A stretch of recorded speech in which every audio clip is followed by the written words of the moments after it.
Hey YouTube, welcome back to another video. Today we're taking a look at the Emrose, designed by Matt Degnan, made by Drop through We Knives.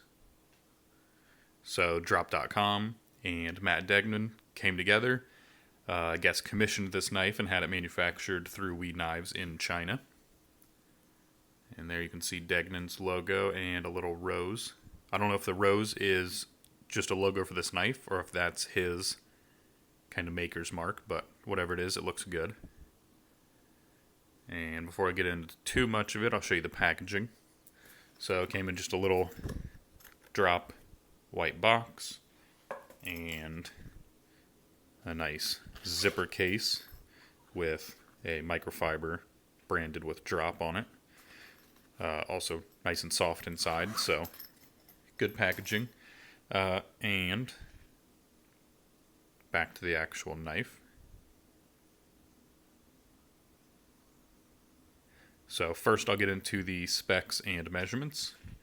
We have an overall length of 7 3/8, blade length of 3 1/8, blade thickness of 0.125 or 1/8, handle length of 4 1/8, handle thickness of 0.46 inches.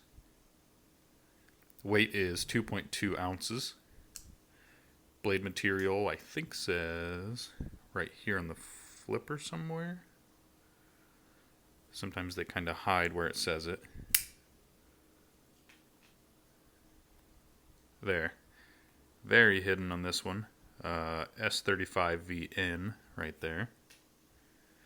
Handle material is titanium with a micarta, a green canvas micarta inlay. Both sides. Titanium pocket clip, right hand tip up only, I believe. I don't think it can be reversed over here because I think it might be milled in there a little, but I might be wrong on that. It might be reversible. It is a spear shaped blade, kind of a dagger grind with a swedge on top, not sharpened up there or anything, obviously. Flat grind, plain edge.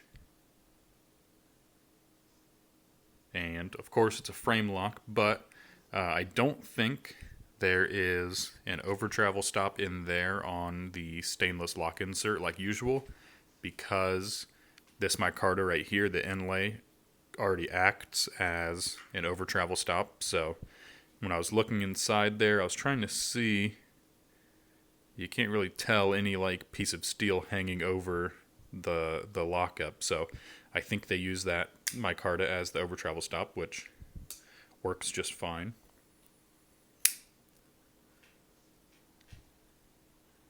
And like I said, made in China from We Knives.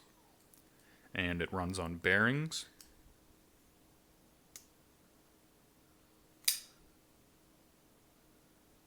So now into kind of the design. You can tell it is a pretty small knife, very skinny, kind of stiletto dagger styled. Kind of supposed to look like an old switchblade with these tabs over here. Kind of gives it that shape. Blasted hardware. It looks like titanium hardware, not exactly sure, but I'd assume probably titanium hardware. The titanium is stone washed and satin blade. Kind of that machine satin, like it just came off the machine. I think on this side, it kind of looks like a little vertical scratches or horizontal scratches right there. I think that's just from me cleaning it with a rag. So let me see if I can wipe that off.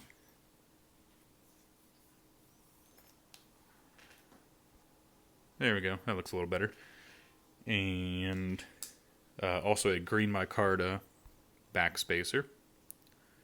Looks nice. The blade is nice and hidden back here.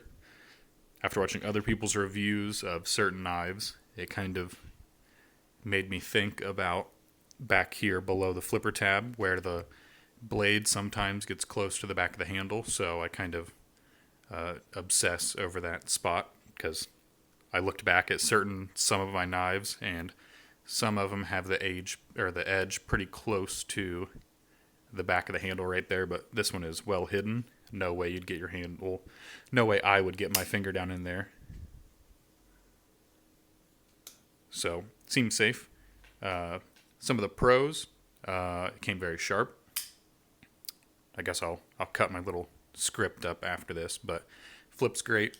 Bearings are very smooth.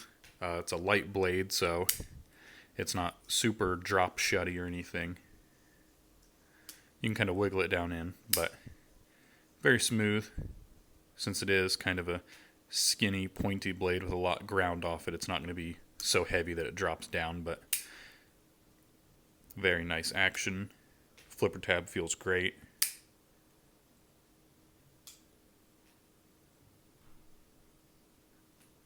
Kind of zoom in on that jimping. Nice and smooth jimping. It's not super aggressive or anything, so it's enough to get you to light switch flick it. Fit and finish is pretty much perfect. I mean, around all the edges of that micarta inlay, you can't really see too much of a gap. You can kind of tell a little bit up there, but I mean, they did a good job fitting it in.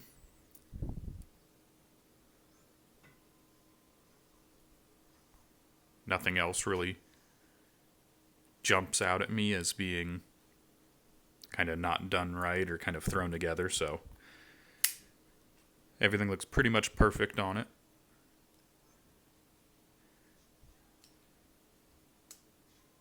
The size and kind of shape and everything is nice because, I mean, it's not some giant pointy black knife or anything, so if you work in some office and don't want to freak out your coworkers or something when you pull your knife out, then this one's probably less likely to do that. Nice little kind of classy looking. Can be kind of a gentleman's knife, I guess. Also light, so if you wear kind of thin dress pants or something, it wouldn't really pull your pocket down much. I think the last thing on that list, I guess we have the logo, like I said earlier. Really nice, clean logo, kind of just a nice lettering for his name, and very clean, just rose logo. And the pocket clip is very nice, 3D machined. It's very stiff. If I pull on it, it doesn't really move up, but it does have such a ramp up here and then all the way to the back that it just slides right in and out of your pocket. It's not really like a spring clip where it's your pocket isn't pushing back against it to like slide through. It's kind of just nice and rounded, so it slides in easy. Also looks good. Not very big of a pocket clip. Now, onto the cons. I really couldn't think of much. I guess the only thing I could really think of was the drop logo right here on the pivot. It doesn't look that bad. I guess it kind of disturbs kind of the classy look to it with that weird pivot. If it was just a plain pivot like that, or without the Torx, with just plain and flat, it'd probably look a little better, but that's the only thing I could think of being bad on it.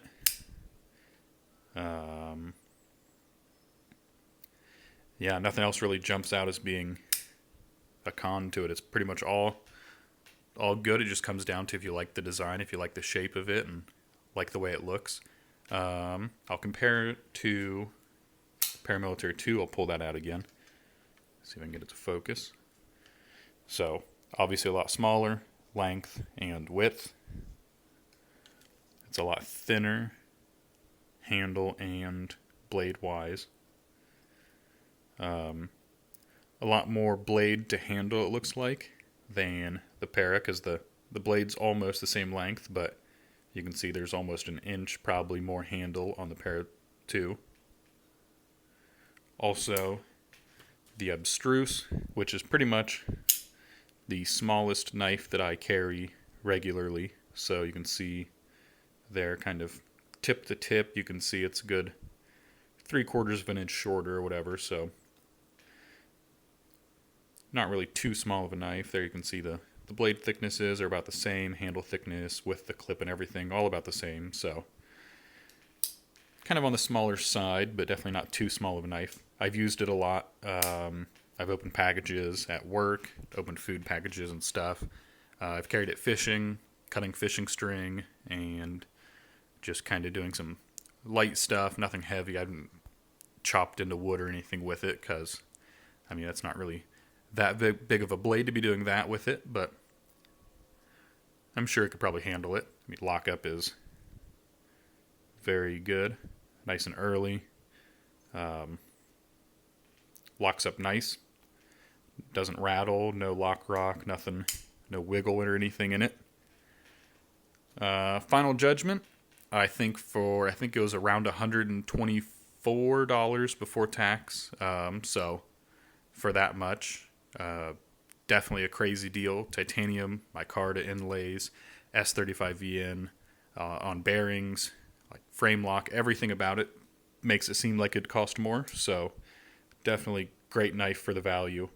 I think the price will go up because this was, or at least when I got it, that was kind of like the pre-order type price, so it might go up a little more, but even if it goes up to $150 or $175 or even $200, I think it's definitely still worth it.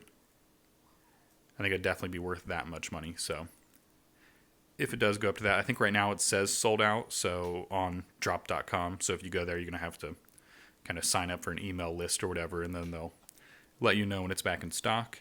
It's been great. I've carried it all week. Like I said, I've cut stuff with it. Never had any problems. Feels great in the hand. That tab right here kind of pushes back in a weird spot, but you can go above it or on top of it, kind of behind it if you want to, but it's not too uncomfortable to really make that a gripe.